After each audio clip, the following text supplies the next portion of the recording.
floating up in the clouds, but I've always felt that something's missing. That was until I found you right there in the crowd. You came into my life and started a fire. You made me feel like I could touch the sky. Oh, there's nothing missing now that you're my desire. Now all I have to do is to make you mine. 'Cause I know, and you know what we could be. Like a song, like a perfect melody. Baby, don't say you don't believe in me. 'Cause you know, and I know, we're onto something good. You know, and I know, we got something good. Yes, we do have something good. Welcome back to the village, everyone. I'm your host, Kim Jordan, and I'm excited again to be back. This is the last series that we have put together for the men for the month of February. And I'm telling you, we're getting ready to close it out with a bang. You already know the drill. Like, share. Please feel free to comment, and we will, if you have any questions, we'll try to get to those at the end. But this is the village, and I want you to feel like you can just take off your shoes and we're all having a conversation together. Before I get into the topic and bring out our guests, I just want to say that we've had some hardships here in the U.S., and I just want to acknowledge the fact that Texas has had some really bad situations over there with their weather and the electrical grid. I do know that FEMA is handing out resources, so please go ahead and apply for those resources. Also, those of you that are experiencing a financial crisis, I do know that the stimulus bill is on the Senate floor, so you hang on in there. And then those of you that are experiencing COVID in any shape, form, or fashion, you are in our prayers. So just to go ahead and move forward, today's topic is men and the fear of rejection. A little bit about our guest. Her name is Toya Thomas. She is a sex and relationship coach. She helps people with sexual intimacy and relationship issues. She addresses problems such as sexless marriage, low libido, sexual grief, sexual dysfunction, and building sexual intelligence, all while guiding her clients to fully grasp their sexual potential through education, training, and communication. Come on, village, help me welcome Toya. Yes. Welcome. Thank you. Thank you very much, Kim. Okay. So listen, I want to know, why do you feel like men have a fear of rejection? So honestly, Kim, that can stem from a variety of different reasons. Some would say that it could stem from adolescent, childhood, their youth, in a form of abandonment. Some would say that it developed based on insecurities that men have developed over the course of engaging in relationships with different partners. So there are many different ways that men develop that fear of rejection, but those are two of the main ones that we find most common once an individual has sought counseling or coaching or decided to speak with someone. They'll find like, oh my goodness, I have these insecurities, or that stemmed from my adolescent years, my youth years, where maybe I was abandoned by a parent or a marriage, or a long-term relationship or friendship, or being a parent, the child may have abandoned the relationship. So there are many different reasons why that may happen, why people develop that fear, men specifically. And so what I'm hearing is there's, clearly not one specific reason. However, if they never deal with that trauma, then it kind of spills over into other areas. Is that right? I do believe so. Absolutely. Okay. Yeah. Psychology 101 tells us that. It's cause and effect. Exactly, exactly. And so I did a little research in preparation for this Okay. show. And what I found is that, and this is probably something everyone can agree with, is that men have three primary functions: to provide, to protect, and Yes. to prove their power. And Absolutely. so when they are not feeling secure in all three of them, I think that fear of rejection can kind of, rear its empty, its little nasty head in that Absolutely. scenario. Mhm. And a lot of times, because we find that most time men, they encompass pride and ego. So it's not easy telling a man you're suffering from abandonment or fear. Like, you're fearing rejection. Like, it's not the most easiest a topic to approach, especially if it's someone you're in a relationship with, and you have intimate relationship with. It is not really that easy to communicate that to them, because telling them that or trying to communicate that to them can damage their masculinity or their pride or their ego. We know, and especially depending on the culture. I know that you and I share a likeness in our culture and our background, and we know it is not easy telling a brother, dude, you got some rejection issues. You got Yeah, some abandonment issues. yeah.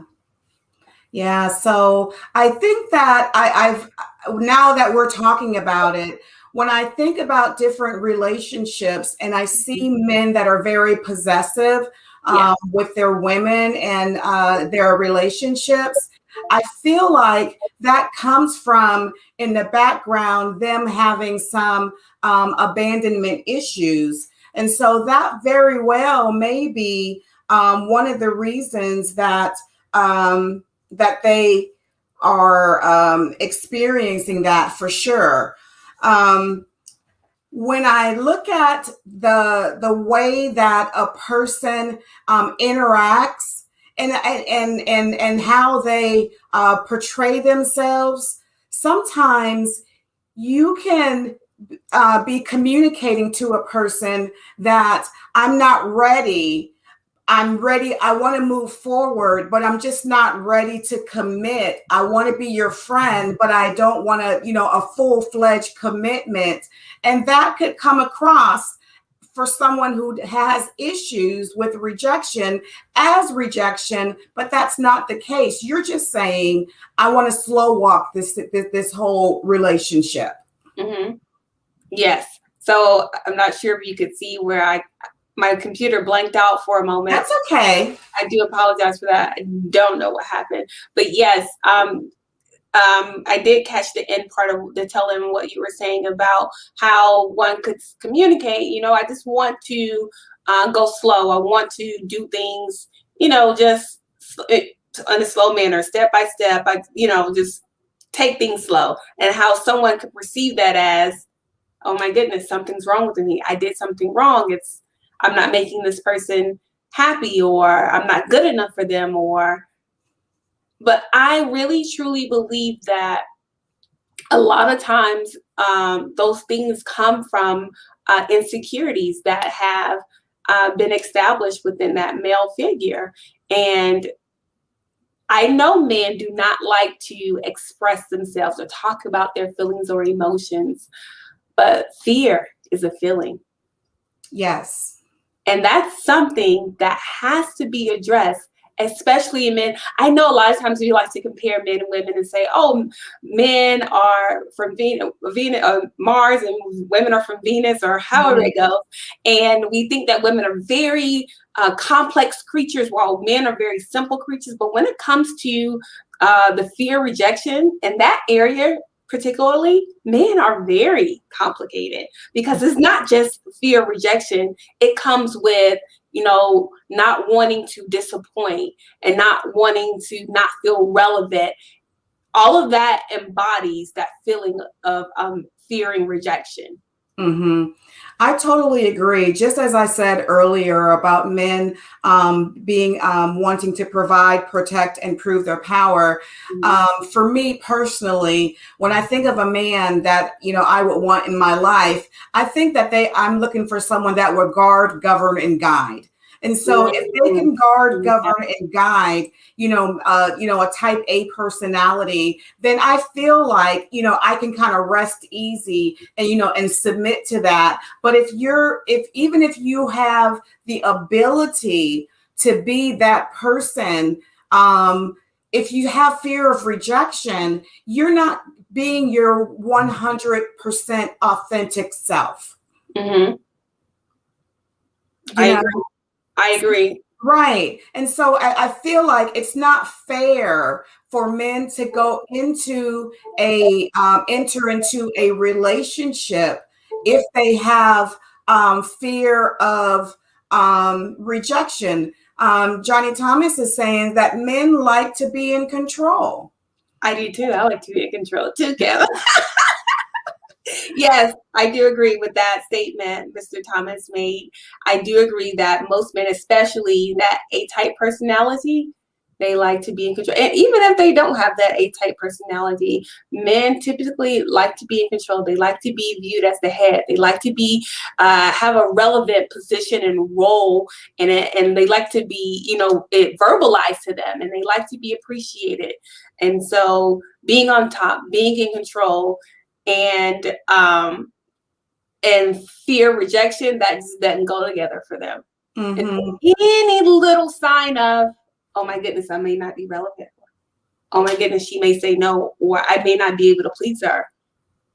They Hmm. will either run away or act out, or something unordinary may happen. And Hmm. that is a clear sign of that fear of rejection rearing its ugly head in that relationship. Yeah, when I posted the promo for this particular segment, people were sharing and and commenting, and some of them reached out to me and were very excited about it. But I had someone make a comment and said, and they challenged the fact that this is not something that men struggle with.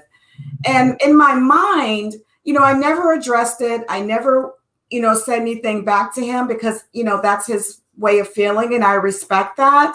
Mhm. But what I but what I saw was if you throw a rock in the midst of, a pack of dogs, the one that howls out is the one that it hit. And so, Mhm. he howled out, which meant to me he probably has somebody in a little hostage situation over there because, I'm just saying he might. And so, I we like that. really have to, deal with the fact that there's some underlying issues that drive Mhm. how we feel and how we process, relationships. Mhm. Yes, I completely agree. Kim, that comment, I believe his name was Jimmy. I can't remember the last name. Did you see the comment that he Can made? y'all place Jimmy's comment back up there? It says that's what men are taught. Men don't know how to ask for support in order to create a happy relationship. I agree with that. So Kim, let me ask you this: have you ever experienced a friendship, intimate relationship, or even a family relationship where the geez, Come on. where okay, where the you didn't there wasn't a safe space to express, and it was with them in the mill, and you didn't have a safe space to express how you felt, Hmm. whether something happened and they particularly didn't like how Hmm. I believe it's my I believe it's my light that's doing that, and you didn't have a safe space to express how you felt about something. So, for Hmm. example, if they said something to you that hurt their feelings, hurt your, Hmm. you say, well, Jimmy, since he's the one that made the comment, and no, I don't know Jimmy. I'm not picking on Jimmy, but just using the name, Jimmy. What you said the other night, or a few moments ago that I really didn't like that. That didn't make me feel good. I thought that was a very negative comment. And I didn't like how it made me feel. And then instead of acknowledging your feelings and how you felt about what they said, they immediately jump to defense or bring up something where you said this or you did that or you being sensitive or you being emotional or you being needy. That is a clear sign of a man fearing rejection, because in any friendship, relationship, romance ship, both partners should be able to come to you and say and express how they feel in a respectable manner, whether it be a positive feeling or a negative feeling. You know, you would feel on top of the world if I said, "Oh, Jimmy, baby, I love being your husband, your wife, or I love coming home to you." But if I come to you and say, "Baby, you know what you did made me feel X, Y, and Z," you should be able to have that hard conversation without being defensive or clamming up or having a clap back or putting yourself in a defensive mode. And that is a clear sign of rejection, when a man does not allow the woman to have a safe space to communicate her feelings and emotions. I totally agree. And so when I run across individuals, well, men, whether they're my family, friend, or somebody I'm trying to get to know, and I approach them and say, you know, this right here affected me in this way, and they double down on it, and they, you know, kind of like dig their heels in on it. I kind of say, you know, I'll let them know, well, you know, that I still will tell them how I feel, but I realize at that point that I can't be as open and transparent with that person because they don't honor the relationship enough to be transparent, to be vulnerable. And that's what it all boils down to, is a level of vulnerability that you can be your true, authentic self in the relationship. Absolutely. And it's funny that you say it, Kim, that you had someone to say, "Oh, that's something that men really don't suffer from." Well, when I shared the flyer, the post about today's show, I had someone to call me and say, "I don't suffer from rejection." You may not respond the way everyone else responds, but believe you me, you have had that fear of rejection, and that's something that's very, very common, that goes unrecognized and spoken of in the male community. And so just because one man may shy away or become defensive or shut down or just pull away, another male may go and jump from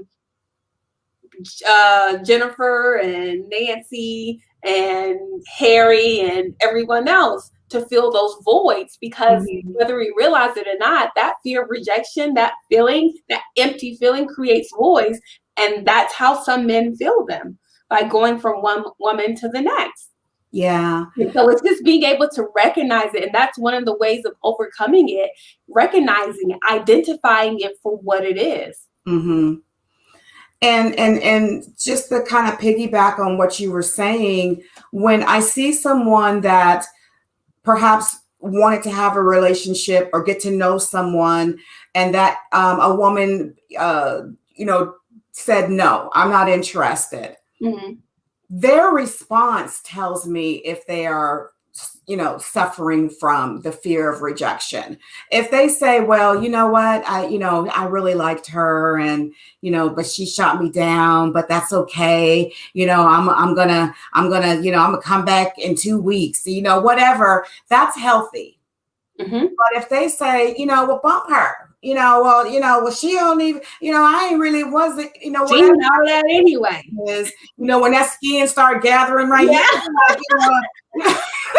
it's all up here and it's all this anger and stuff in their face. Well, yeah, there's some underlying issues that you need to work through if you need to justify and pump yourself up so that you can feel, good about yourself again. that should have never had anything to do with your worth. It was an experience. It didn't go well. You chalk it up and you keep moving. Right. And you know what I think it's important for us to say here on this platform, Kim? It's okay to fear rejection. It's perfectly fine. I fear rejection. I'm sure there are others that I know and I socialize with that fear. It's okay, but it's how you respond to that fear. It's what you do with that emotion. So it's Exactly. okay. You're not a bad person to say, oh my God, I fear rejection. I fear, not getting the job. I fear, not if I go shoot my shot, he or she's going to turn me down. That it's Mhm. okay to have that feeling, but what you do with it is important. Whether you do something that allows you to be a healthy individual or to not be a healthy individual is what matters.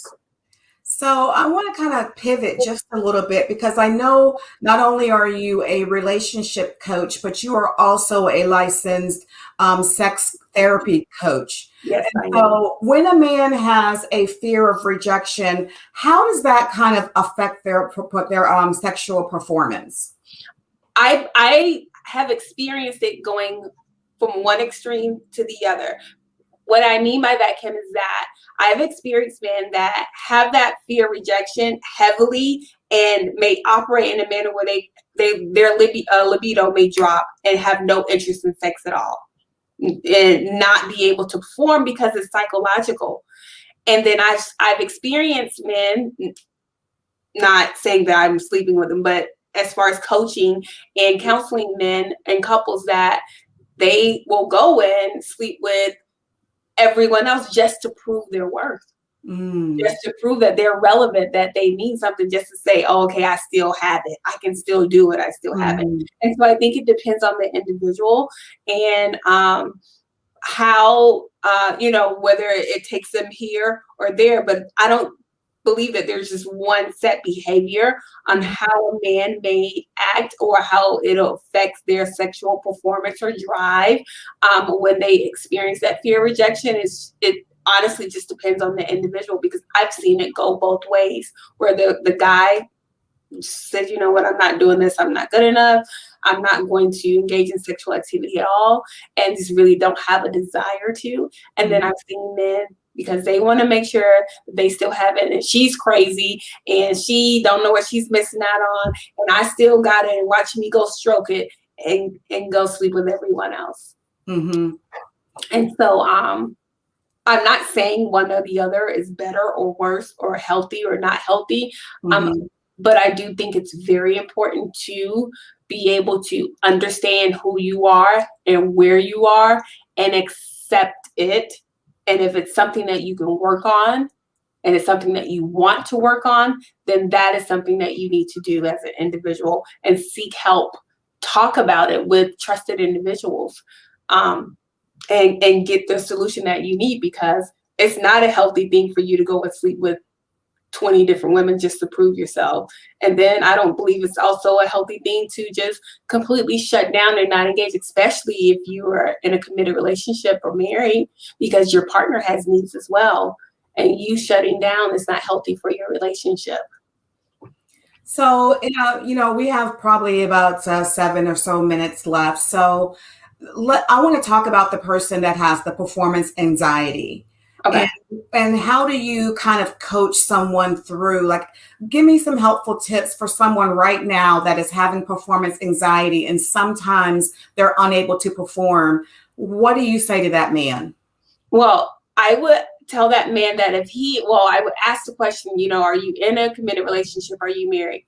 Yes, you need to have this conversation. We need to bring in your partner, your significant other, because it's not a one man show at that point. You definitely have to consider that person, and it's something that they're going to have to work through together.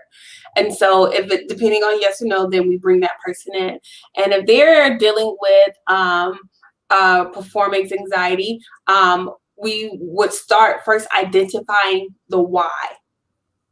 what is it? Has there been past experiences that has happened? At what point do you recognize that performance anxiety? What triggers it? What are its triggers? And then from there, if it's medical, then of course we refer you to a medical professional. And then if it's something that we can work through therapy and coaching, then I will definitely stay the course and work with that individual to make sure that they have the proper guidance. But we have to figure out the why. We have to figure out what's triggering it. We have to figure out, has this been something that just all of a sudden happened? Is it something, sometimes sexual grief can trigger performance anxiety. Okay, wait. Sexual grief. Explain that. Okay, so sexual grief is when you grieve something or someone, is the loss of something or someone that you've had in your life for a long time. So, for example, if you have had a husband that you've been married to for 50, 60 years and they pass, one could experience sexual grief.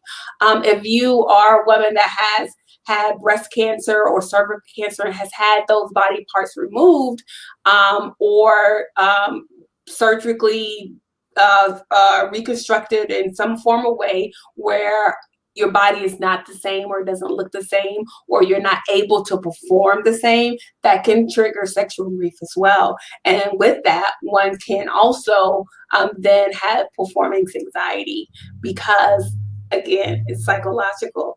They don't feel the same because they know they don't look the same, and they know that their parts don't work the same. And so, yes, so those are different ways that people can experience sexual grief. The loss of a longtime spouse, having medical issues, that has occurred. And it's sad, but it's something that happens, and a lot of people don't realize that that's what they're experiencing. Okay. Well, we are in our final few minutes, and I just want to really talk about some of the services that you offer, especially specifically for men. Your contact information should be coming across the screen shortly, but at least they will know what to look forward to, what type of services you offer. Can you speak to that briefly? Absolutely, Kim. Thank you for the opportunity. I offer one-on-one individual coaching. I offer couples coaching. I do speaking engagements. I also host what we call our toy box parties with demonstration and without demonstration. All of these services can be found on my website at www.toys.com.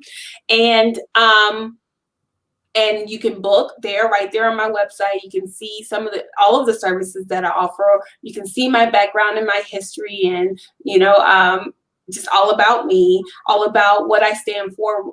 In my business, we push sexual intelligence. We want everyone to be sexually aware of who they are, and others as well, be able to have comfortable conversations about sex with their friends, their loved ones, especially their partners that they may be in intimate or married relationships with. And so that is something that we push, just being able to have those connected conversations and become more sexually intelligent about yourself with your own body, because you would be surprised, Kim, how many women cannot name their lady parts. Mm-hmm. They don't know what they just don't know what the technical term for the lady parts are, and men who are inside of those lady parts every day and can't name them. And so our goal at Toy Box is just to help the world become more sexually intelligent. Right. And even through that intelligence, I know that you offer solutions to reach different levels of satisfaction, within a committed relationship. So, sometimes people feel like, oh, it's the bomb. Well, it could be, better than the bomb. I don't know what better than the bomb is, but, it could be better than that. If you were to be vulnerable enough to seek out help and seek out assistance, especially from someone that is licensed in that area. So, Toya, thank you so much. It's been a pleasure. So glad that you decided to come on and help us understand, why men, some of the scenarios surrounding men and the fear of rejection. Thank you so much for having me. And I look forward to speaking with the village soon, sooner than later. That's going to be awesome. Thank you so much. You have a great. Well, Village, this was the end of our men's series. Toya is spectacular. If you are, needing a private consult, she's there. She's very open and very, it'll be a confidential environment. Let's just say that, to discuss whatever you need. And so, as always, we want to be sure that you are getting the full range of information here at the Village. Please join us next week, where we will start our monthly series dedicated to women. And we have some things lined up for the ladies as well. Just remember, silence creates distance, and conversations with Kim builds the Village. Thank you. Bye-bye.